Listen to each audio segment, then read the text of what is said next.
Slick back. No, no, slick back. That's what I said.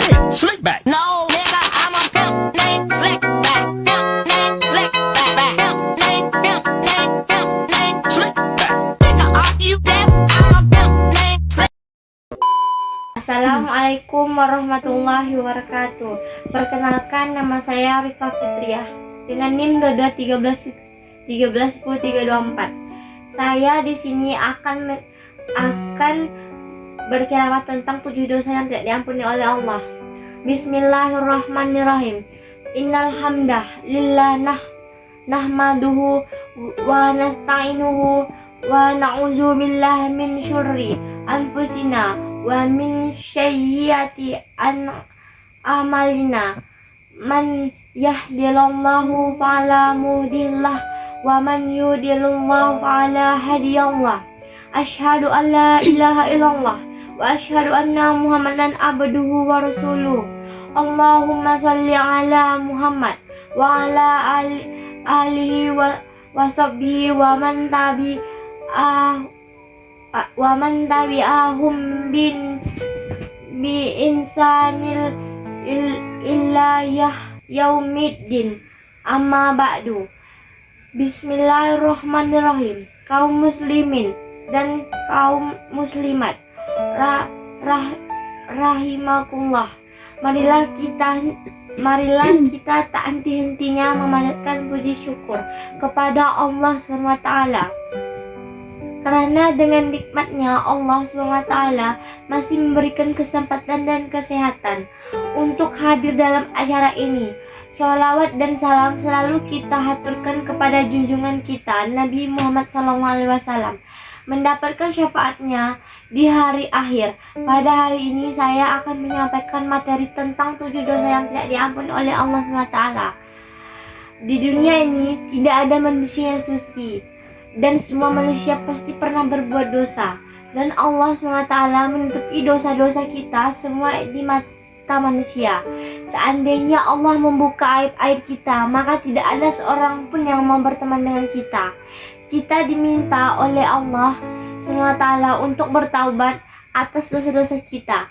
Dosa itu terdiri dari dosa kecil dan dosa besar, seperti yang dijelaskan dalam surat An-Nisa ayat 31 yang berbunyi, Inna tajnibu ka'bah irama tunhawa anfu nukafir ankum sayyatikum wa nuhilkum mudhallah karim. Artinya, jika kamu menjauhi dosa-dosa besar di antara dosa-dosa yang dilarang mengerjakannya, niscaya kami hapus kesalahan-kesalahanmu dan akan kami masukkan kamu ke tempat yang mulia atau surga. Dan dijelaskan dalam hadis, jauhilah 7 dosa yang merusak. Para sahabat bertanya, Rasulullah, apakah itu? Beliau menjawab, syirik kepada Allah,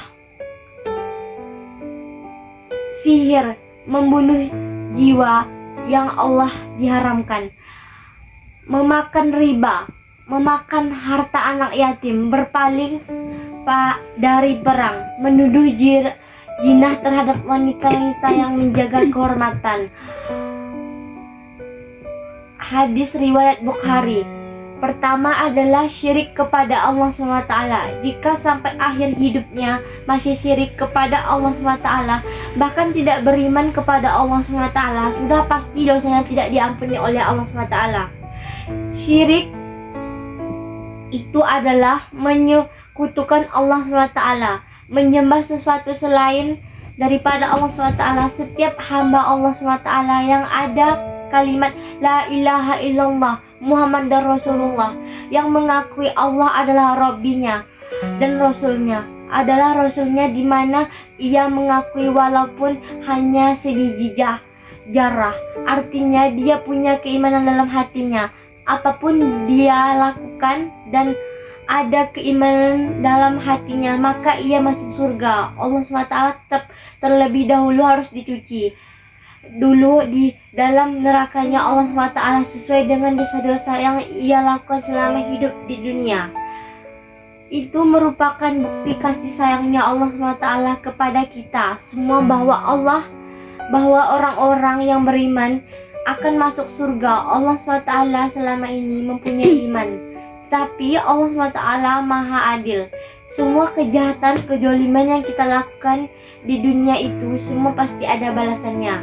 Kedua, sihir atau musyrik, karena meminta pertolongan kepada selain Allah atau mencelakakan orang lain dengan sihir, dan kita disuruh untuk zikir pagi dan petang agar terhindar dari sihir. Ketiga, membunuh jiwa yang diharamkan oleh Allah SWT. Membunuh seseorang tanpa alasan merupakan dosa besar.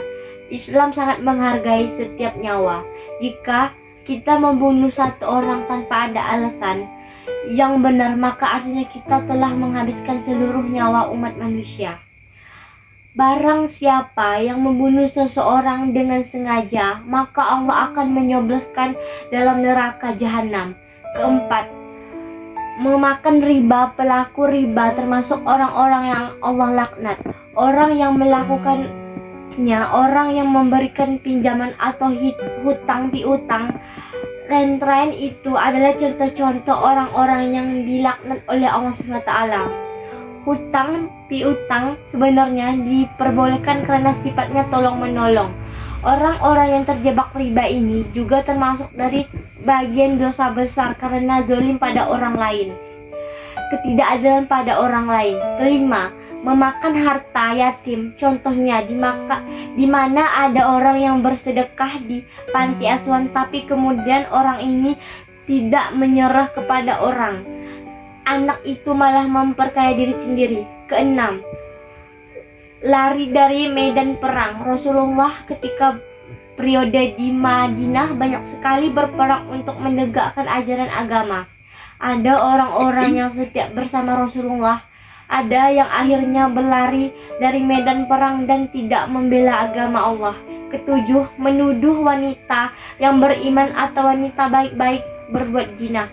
Dosa kecil contohnya menepati janji, berkata kotor, mengolok-olok orang lain, mengambil hal orang lain. Tapi hati-hati, dosa-dosa kecil dilakukan terus-menerus akan menjadi dosa besar. Misalnya, bohong merupakan bagian dari dosa kecil, tapi bohong itu akan menjadi bohong-bohong berikutnya untuk menutupi bohong sebelumnya.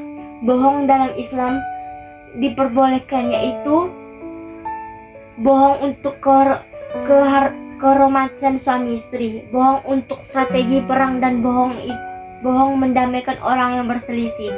Cara terhindar dari dosa besar maupun dosa kecil, yang pertama kita harus tahu dulu apa penyebab seseorang bisa berbuat dosa agar kita bisa menghindar. Penyebab orang bisa berbuat dosa yaitu lemahnya iman.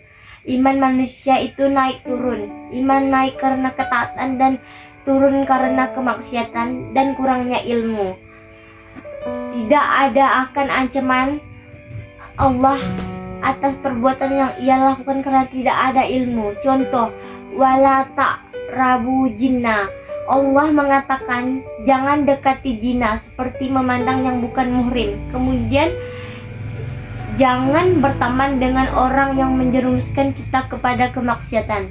Kita boleh bergaul dengan siapa saja karena rahmatan lil alamin, namun jangan sampai kita terbawa oleh kemaksiatan yang mereka lakukan.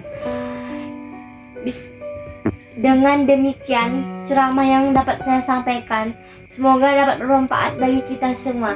Jika ada yang baik itu datangnya dari Allah, dan jika ada yang buruk datangnya dari diri saya sendiri. Mohon maaf atas kehilapan tutur kata perbuatan. Semoga Allah mengampuni dosa-dosa kita, dan semoga Allah membimbing kita ke jalan yang benar. Akhir kata, wabillah taufiq wal hidayah. Wassalamualaikum warahmatullahi wabarakatuh.